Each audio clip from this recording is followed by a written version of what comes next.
Alright, so let's talk about Wilds of Eldraine Standard right now. There are some pretty good cards, some pushed cards in the 1 to 2 drop area. First one I want to talk about right now is Elusive Otter. This is 1 blue, 1/1 with prowess. And creatures with power less than Elusive Otter's power can't block it, but it also has an adventure in Grove's Bounty. So it's a sorcery and gives X+1/+1 counters among any number of target creatures you control. So I'm thinking something about a Simic Tempo deck with Ivy, Gleeful Spell Thief, and maybe even Venerated Rot Priest. You can get a Rot Priest down and an Otter down, and then you use this sorcery to put a counter on everything, giving poison counters for every creature that you can target. This could be pretty good. And the fact that his prowess could get damage in, even by giving it Toxic with maybe another enchantment and getting some prowess off of Venerated Rot Priest there. Next one I want to talk about is Heartflame Duelists. This is a 2-drop in Boros colors. You can see it's very aggressively costed at 2 or 3/1, and instant and sorcery spells you control have lifelink. I don't think that matters a ton, but I think what does matter is having this Heartflame slash that's an instant adventure on this, 3 damage to any target. A lot of times when you're playing burn or really aggressive decks, you have the opponent down to 5 or 6 life, and then you start drawing creatures, but by that time they have a 4/4, 5/5 blocker. Sometimes you want a creature and you draw a burn spell. This can be either one. So if you have 5 mana, you can go ahead and hit them for 3 and then get yourself a 3/1 down on top of it. I think this is good in the early game as a 2-drop. I think it's really good in the mid to late game as a burn spell. So I'm actually really excited to play with Heartflame Duelist. All right, next up, a couple green cards here. First is Bramble Familiar. This is an elemental raccoon for 2. It's a 2/2 and it's a mana dork. 2-drop mana dorks are fine. We prefer to be 1, but whatever. It also, you can discard a card, tap 2 mana, return it to its owner's hand, and it has this adventure fetch quest for 7. Mill 7 cards and put a creature, enchantment, or land card from among the milled cards onto the battlefield. Now this is cool because early it ramps you. Late fetch quest, if you draw it in the late game, you're able to mill some things and then put your bomb back on the field. And I really like the fact that you can actually use it for both. If it's not killed, you just discard a card, return it to your hand, or if they try to remove it with removal, you can do that at instant speed as well. This is a green card, but it's actually Golgari. This is Mosswood Dread Knight. I love this card a lot. It's 2 mana, 3/2 trample, so nice and aggressive. When it dies, you may cast it from your graveyard as an adventure until the end of your next turn. And it has Dread Whispers. It's sorcery, draw a card, lose 1 life. So this thing, when it dies, you can cast it as an adventure. Whenever you do so, it goes into exile just as if you would cast the adventure first from your hand, which means you can have it as a creature, it dies, adventure, exile it, bring it back as a creature, so it just keeps coming back. And this is very Golgari for sure. This is grindy Golgari, and I think Dread Knight is very good. Next card is very cute. It's Regal Bunnicorn. It's 2 mana, it's star.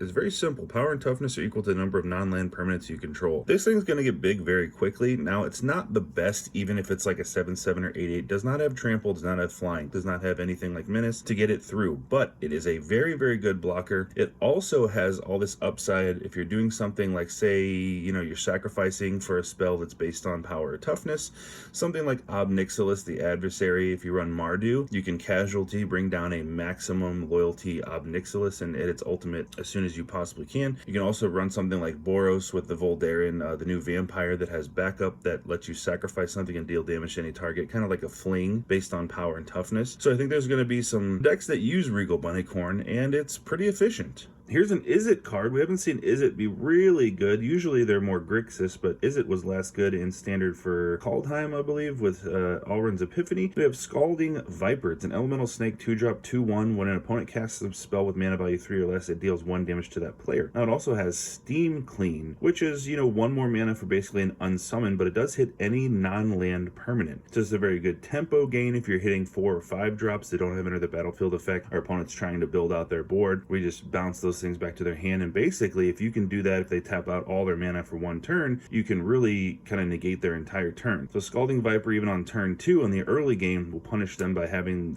damage be dealt to them when they're casting all their things trying to build up their board, and then returning them on top of it is pretty cool. So here's a rat, Tangled Colony. It's a 2-drop, 3/2. It can't block, and when it dies, create X 1/1 black rat creature tokens with this creature can't block, where X is the amount of damage dealt to it this turn. We like this. It's a pretty aggressive creature given that it can't block, but it also explodes into a bunch of different rats. So let's say they deal 3 damage to it, it explodes into 3/1/1 rats. They don't want to block it with a big creature. I think this pairs really well with the new Gix Phyrexian Praetor from Dominaria United, where any creature that deals damage, you get to pay, I think it's 1 or 2 life and draw cards off of it.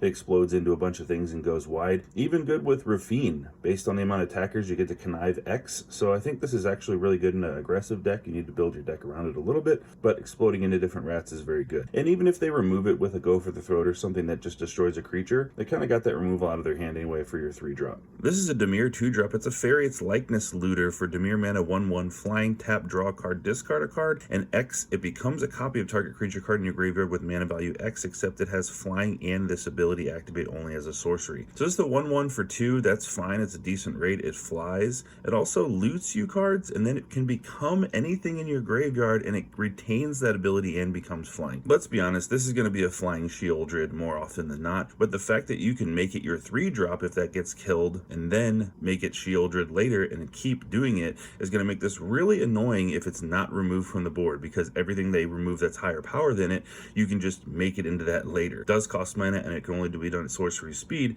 but for a 2-drop, that's a lot of value. And finally, we have Sir Ginger the Meal Ender. It's a 2-drop, 3/1 legendary artifact creature, food knight. What I like about Sir Ginger is nice aggressive cards that any aggressive deck can play, since it is colorless.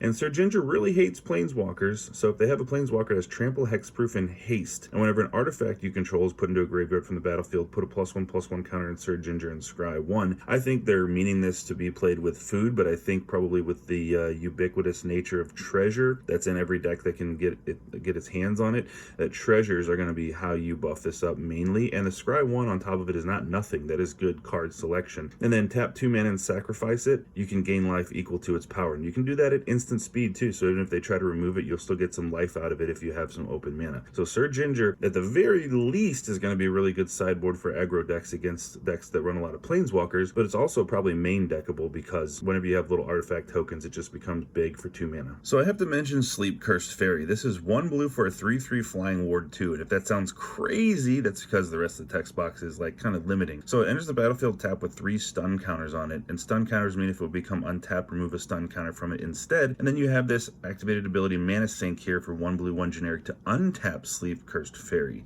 So you're thinking, I'll play this on turn 1, it's a good blocker if I pay 2 mana to untap it, but it actually will not do that. The untap ability, for the first 3 turns, or until you remove those stun counters, it will only remove a stun counter. So this is kind of out of commission in the early game.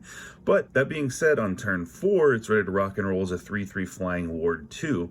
I think mainly this is going to give you a fairy on board turn 1 to activate your other cards that have fairy synergies, such as the new discard Thoughtseize. It's basically, unless you control a fairy, you exile a card from your hand and make them discard a card. So the verdict is not in on this card. I don't think it's bad, but I think it is kind of narrow, and you need your deck to be built around it to take advantage of it. Here's one that I think missed the mark for me a little bit. This is Rotisserie Elemental. It's a 1/1 with Menace. When it deals combat damage to a player, it gets a skewer counter, then you can sacrifice it. And if you do, exile the top X cards of your library, X is the number of skewer counters on it. You may play those cards this turn. So I like that this is a 1-drop Menace. It gets in. You can get in turn 2 or 3 if they only have 1 blocker or whatever, but I don't like the fact that in order to sacrifice it and get those top X, you have to deal damage. I would prefer that this would be like 2 mana, sacrifice it at any time, because it gets harder and harder to get damage. So I think this one missed the mark. I think it's okay. I just don't think it's super great. Thanks for watching. Wilds of Eldraine releases September 8th, and you can join me for the early access streamer event on August 31st through September 1st. And if you want to subscribe to the channel to be notified of that, just please do that and click the bell. Thank you very much, and thanks for hitting that thumbs up. I'll see you next time.